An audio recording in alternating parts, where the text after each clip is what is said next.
Why did Salem have 3 different Salems? How did that confusion help spark a witch hunt? That's right. There really were 3 Salems.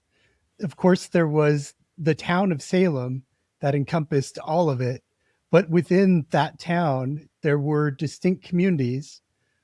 We tend to distinguish Salem Town, the port city, from Salem Farms and Salem Village, which were to the west of that in the interior of the country. Much of the land in Salem Farms, which lay to the west of Salem Town, was granted to the elite men of the colony. John Endicott, once governor of Namkeg, the predecessor to Salem, and also future governor of Massachusetts Bay, owned more land in Salem Farms than anyone else. But there were a lot of other prominent early landholders in the farms, including William Hathorne, father of witch judge John Hathorne, Richard Bellingham, future governor of Massachusetts Bay, and John Winthrop's brother-in-law, Emmanuel Downing. These men did not remain long in the community, however. Attracted to opportunities on Salem Peninsula, or Boston, or London, they all either leased or sold their land, often dividing it into parcels for sale. Soon, men who would play roles in the Salem Witch Trials and men who had children or wives who played roles in the witch trials were established in Salem Village and the surrounding farms. This included men like John Putnam, the father of Sergeant Thomas Putnam, who was wife to one Ann Putnam and father to another. Others who settled in Salem Village included Daniel Ray, Richard Hutchinson, and Bray Wilkins. John Proctor leased Emmanuel Downing's land in 1666. Francis Nurse, husband of future accused witch Rebecca Nurse, rented a good portion of the Endicott farm in 1678. With these men and their families in place, the Salem Village of 1692 was taking shape. In 1666, Salem Farms residents petitioned Salem for the right to have a minister of their own. Salem wasn't having it. A year later, men from Salem Farms asked to be exempted from night watch in the town due to the great distances they had to travel from their homes.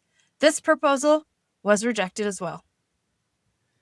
Residents of another neighborhood split off from Salem to form the town of Beverly in 1668.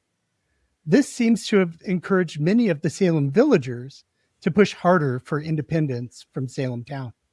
In 1669, taxes were raised to fund a new meeting house in the town. A group of 28 farmers balked at paying for a new meeting house in the town when they needed a meeting house of their own. The farmers asked the general court to allow them to have their own minister. The general court did not approve the request until October 8, 1672, in an order which also empowered the village to elect a 5-member village committee to raise taxes to hire the minister.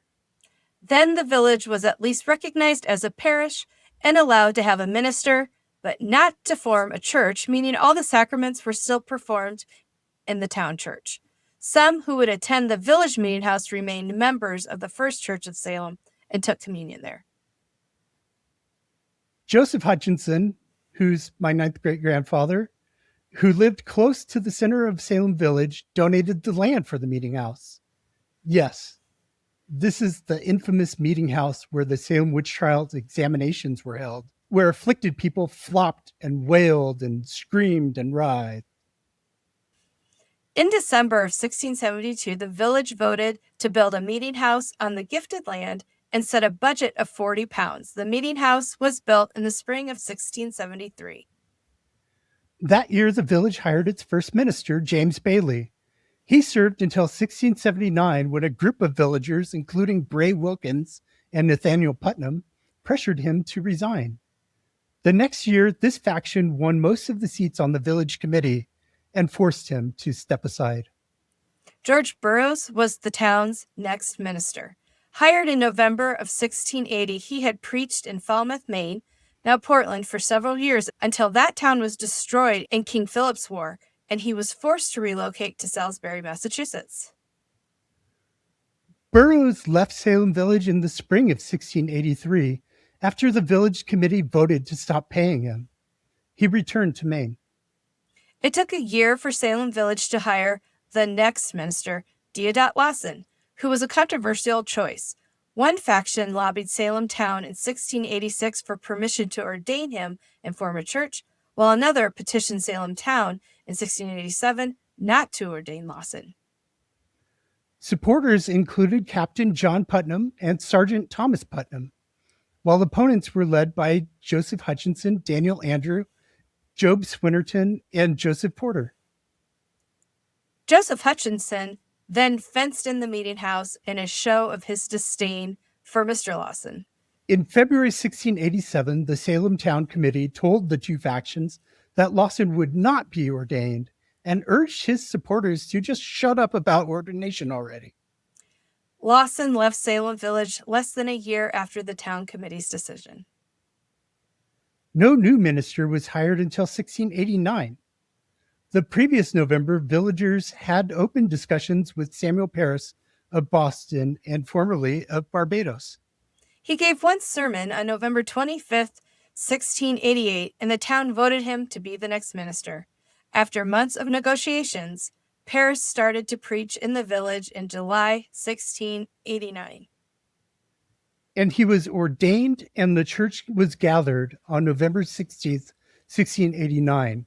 This means all the covenanting members signed the contract that day and were able to then receive the sacraments.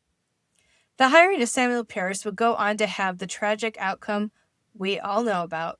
Preaching constantly about the ever-present devil, he led his community down a road better left untraveled and fueled the witch trials. Thank you for enjoying Salem Witch Trials Daily with us. Tomorrow we're going to break down the controversy surrounding Samuel Parris.